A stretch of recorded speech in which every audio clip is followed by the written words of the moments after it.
They called me just the maid, invisible, silent, beneath notice.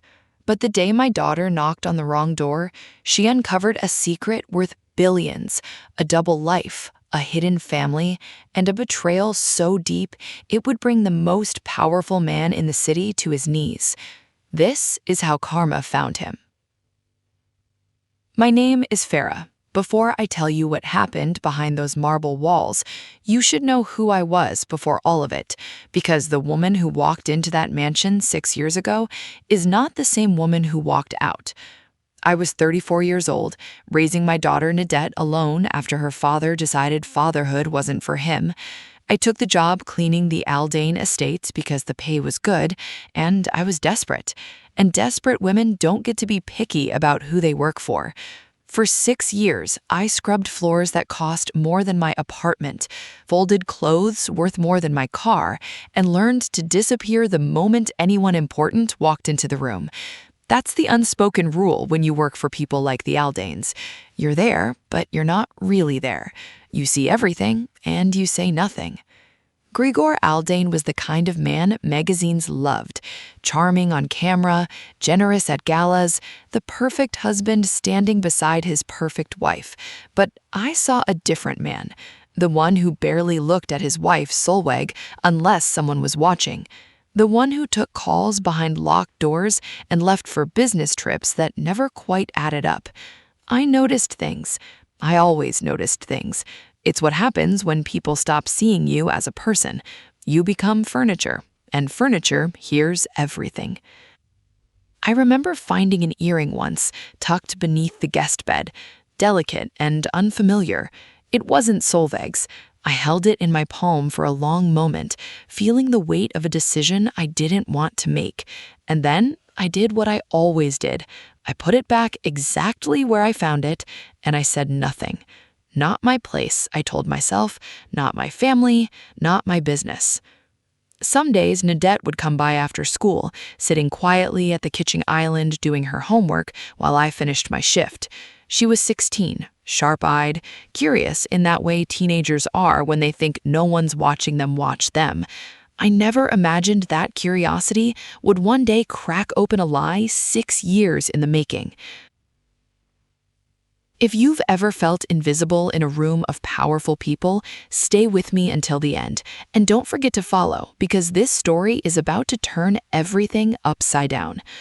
Looking back now, I think I always knew something was wrong, long before I let myself admit it. The house had a certain silence to it, not peaceful, but heavy, like a held breath. Solveig and Grigor stopped sharing breakfast. Dinners became performances, all forced smiles for the staff, and the moment the dining room doors closed behind them, the shouting would start low and cold, the kind of anger that doesn't need volume to hurt. I kept dusting, I kept polishing silver I didn't own and floors I'd never walk on barefoot.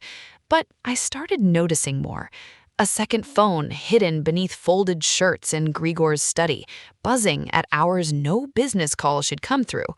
A new cologne on his coat some mornings, and on others, a perfume that definitely wasn't his wife's.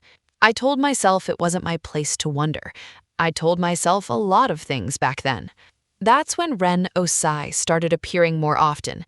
Officially, she was his executive assistant, always poised, always 2 steps behind him with a tablet in hand.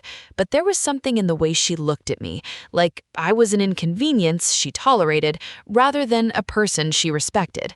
Small cruelties mostly, a sharp comment about my sloppy work when nothing was out of place, a door closed in my face when I walked in a second too early. I brushed it off. I had bigger worries than being disrespected by someone else's assistant.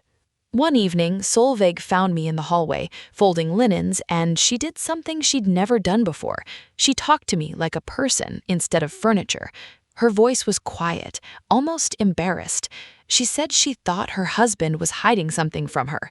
She didn't cry, but I could see it sitting right behind her eyes, waiting for permission, and I stood there holding that folded sheet, thinking about an earring I'd found months ago and put back without a word. I said nothing then either. I told myself I was protecting my job. Now I wonder if I was really just protecting his lie. Nadette started coming by more that month, waiting for me after school since our apartment was empty until I got home. She'd do her homework at the kitchen island, humming to herself, oblivious to the tension thick enough to choke on. One afternoon, she asked to use the bathroom and wandered toward the east wing, a part of the house I'd been told more than once was strictly off limits. I didn't think anything of it. I had no idea that in a few short minutes, my daughter's hand would land on a door handle that would change everything. She didn't know that door held 6 years of silence behind it. Neither did I. The door wasn't even locked. That's the part that stayed with me for a long time afterward. That 6 years of secrets were hidden behind a door that simply opened when my daughter turned the handle. Nadette told me later that she thought it was another guest room, maybe a study. Instead, she found a whole apartment tucked inside that mansion, furnished and lived in, with baby photos taped to the mirror and a woman's clothes hanging in the closet. And there, in a silver frame on the nightstand, a picture of Grigor with Ren and a toddler who had his exact eyes. She didn't understand what she was looking at, not fully, but she understood enough to feel that something was terribly wrong, and her instinct, being 16 and sharp, was to take a photo before she backed out of the room. That's when Ren walked in. I heard the shouting before I understood it. I heard my daughter's voice crack with fear, and something in me moved faster than thought. I ran up those stairs the way I'd never run for anything in that house before, and when I reached the door, I saw Ren's hand clamped around Nadette's wrist, trying to twist the phone free while my daughter cried out in pain. 6 years of silence broke inside me in that single second. I wasn't the invisible maid anymore. I was a mother, and I put myself between them without a moment's hesitation, my voice louder and harder than I knew it could be. Grigor arrived seconds later, and I watched the color drain from his face when he saw what Nadette was holding. He didn't even look at his daughter's fear or Ren's panic. He looked at the phone like it was the only thing in the room that mattered. He turned to me first, not to apologize, but to offer me money, quietly, urgently, as if 6 years of trust could be erased with a folded envelope. That's when Solveig appeared in the doorway. I will never forget her face in that moment, not angry yet, just confused, taking in the apartment, the photo, her husband's guilt written plainly across his features, and then understanding hit her at once, like a wave crashing over years of quiet suspicion she'd tried to bury. She didn't scream, she didn't cry first. She crossed that room and slapped him so hard the sound echoed off the walls, years of swallowed doubt released in a single strike. I stood there, holding my daughter close, both of us shaking, caught in the wreckage of a lie I unknowingly protected for so long. And somewhere beneath the shock, a single, sharp thought settled into me. I had spent 6 years staying silent to protect a family that was never really whole to begin with. In the days that followed, Grigor tried to do what men like him always do when the truth turns against them. He tried to fire me on the spot, twisting the story so fast it made my head spin, suddenly claiming Nadette had trespassed, that she'd stolen private property by taking that photo, as if my 16-year-old daughter was the villain in his story, instead of the accident that finally exposed him. I felt the old fear rise in me. The fear of losing everything, of being erased and blamed simply because I had less power in that room. But something had shifted in me since that slap echoed off the walls. I was done shrinking. I told him, calmly, that I had kept a notebook. Not blackmail, nothing dramatic, just small things I'd noticed over the years and quietly written down, the way you do when your instincts won't let something go, even if your mouth stays shut. Dates, overheard calls, moments that never quite added up. I hadn't written them to hurt anyone. I'd written them because some part of me always knew this day might come.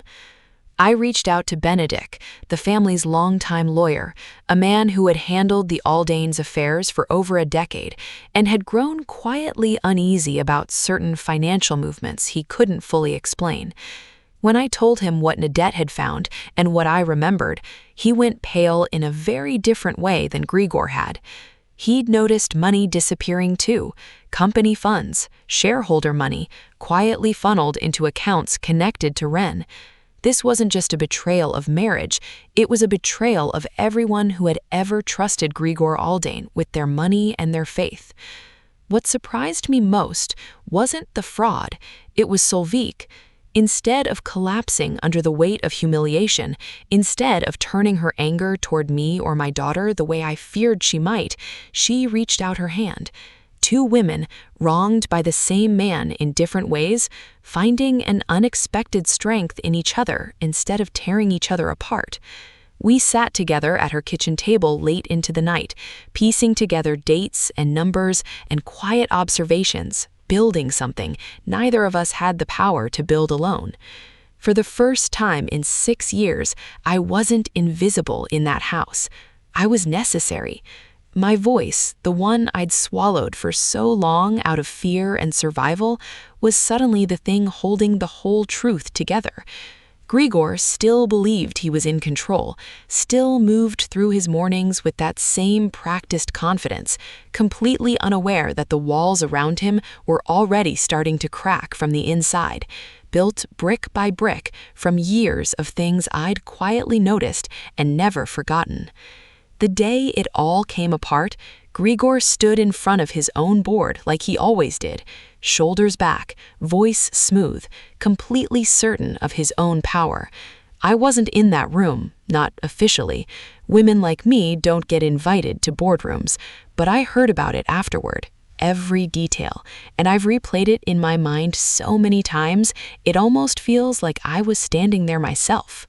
He was mid-sentence, painting some grand vision of the company's future, when Solveig walked in with Benedek beside her and a folder full of everything we'd built together. She didn't raise her voice, she didn't need to. She simply laid the truth on the table, in front of men who had spent years trusting Grigor with their money and their names. The affair, the hidden child, the funds quietly bled from the company to build a second life behind a door that was never even locked. I imagine his face in that moment, the same face that once looked at me like I was invisible, watching his entire empire crack open in real time. The board that had applauded him minutes earlier now stared at him like a stranger. By the end of that week, he'd lost his controlling shares, stripped of the company he thought his name alone could protect. The public that had once admired him now only saw the lie. Solveig, as co-owner, stepped into the position he left behind, and one of the very first things she did, before any press statement or business decision, was find me. She looked me in the eyes, really looked at me, and told me she was giving me a real position in the company, real security, real respect. Not as an apology, she said, but because I had earned it a long time ago, and simply never received it. Nadette, the girl who wandered into a room looking for a bathroom and instead found 6 years of buried truth, sat beside me not long after in a boardroom she once would have only ever cleaned. I watched my daughter, once dismissed as just the maid's child, speak with a confidence that made my chest ache with pride. As for me, I finally walked out of that mansion not through the service entrance, but through the front doors, not as staff, but as a woman who had finally been seen. The silence I carried for 6 years had turned into the very truth that brought a billionaire's empire to its knees. They thought I was invisible. They thought silence meant weakness. But sometimes the people you overlook are the ones watching closest, and the truth doesn't need permission to come out. It just needs one wrong door, one honest heart, and one moment when hiding is no longer possible. Karma doesn't rush, but it never forgets.